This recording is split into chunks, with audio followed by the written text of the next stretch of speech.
Hey friends, good afternoon. Scott Barber here. Happy Thursday to y'all. I hope you're doing well out there. I am bringing the word to you here today from Philippians, and just want to jump in. Have you ever hit the wall? Have you ever hit the wall? It's a kind of a runner's term, an emotional term. In the past, I used to do a lot more running, and there was a time I was training for a half marathon, and they talk about this runner's wall where you hit this place and psychologically you just don't believe that you can keep going.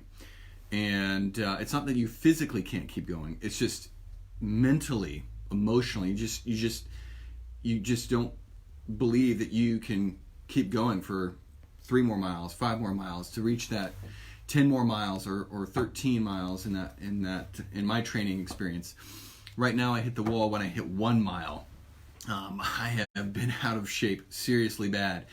But this wall is this emotional experience that we have. We just can't. We just can't even. We can't keep going. And Paul hits that. He talks about that in his own life and ministry. And what do we do with that?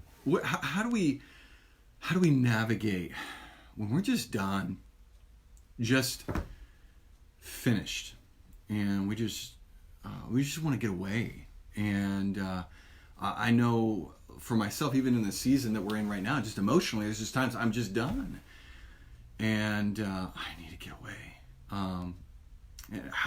What do we do with that? How do we navigate that? How do we not let that just overwhelm us? Let's look at what Paul has to say in Philippians 1 here. Verse 21, we left off, For me to live is Christ, and to die is gain. For if I am to live in the flesh, that means fruitful labor for me, which one am I going to choose? I can't tell. I'm hard pressed between the two. My desire is to depart and be with Christ, for that is far better. But to remain in the flesh is more necessary on your account. Convinced of this, I know that I will remain and continue with you all for your progress and your joy in the faith. So Paul has this amazing clarity here that we talked about yesterday. There, for me to live is Christ, and yet to die is gain. Paul's focus is Jesus, and it brings clarity to everything else in his life, and where to act, how to respond. What's important even? What's most important in life? Focusing on Jesus changes that. And yet with all that clarity and the resilience that Paul demonstrates, he was still conflicted inside. And maybe you and I, maybe you experienced that conflict like I know I'm experiencing it. To be honest, today I'm in the midst of that. And he says, what am I going to choose? I'm hard-pressed between these two. My desire is to depart and be with Christ, for that is far better. Paul doesn't deny the reality of what's going on inside him. His circumstances are not ideal. He's in prison. He's in persecution. His life is under threat. We don't know if he's been... But Paul is okay not being okay. He's okay acknowledging everything's not good. Everything's not great. I would love to just be away. I'd love to go and be with Christ and be taken away. I'd love to die. Just get it over with. He doesn't deny that fact. Maybe you need permission to just acknowledge it's okay to not be okay.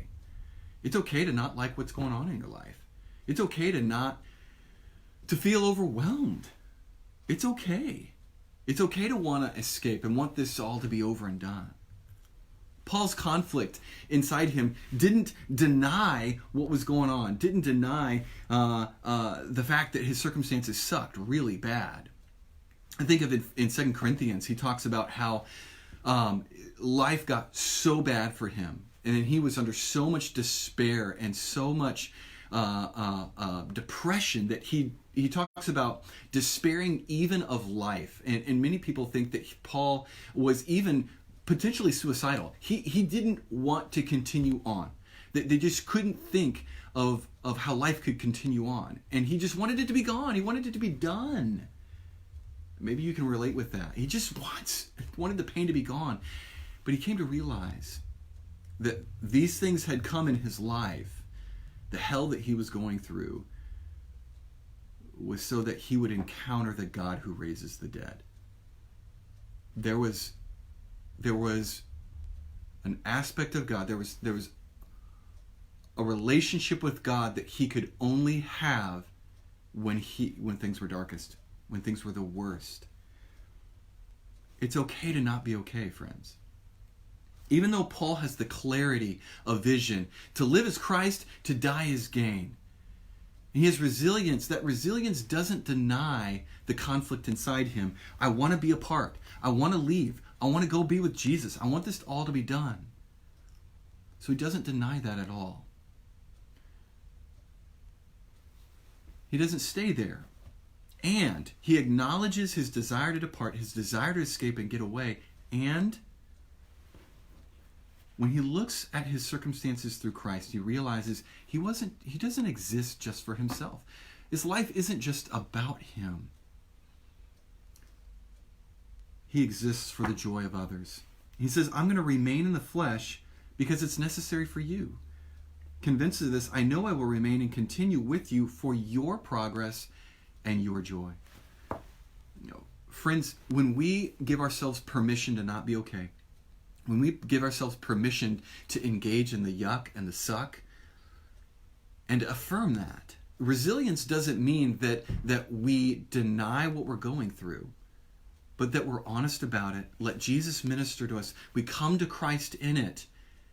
And by looking to Jesus, not ourselves and not our circumstances, looking to Jesus, we can see things differently in our circumstances. We can receive and be ministered to in our circumstances. We can ask others like Paul did. He asked others, pray for me in our circumstances. And we realize we have value and worth. We have a purpose. And even our suck has purpose.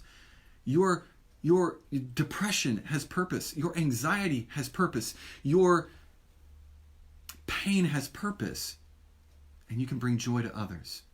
You don't exist just for yourselves. We exist for others, for their joy. And we find, friends, that when we choose to affirm our suck and choose to bless others in the midst of it, we're going to find joy, just like Paul did. Eyes on Jesus, friends. God's got this. Does he have you? Because when he has you, when we're surrendered to him, changes everything. I hope you have a blessed day.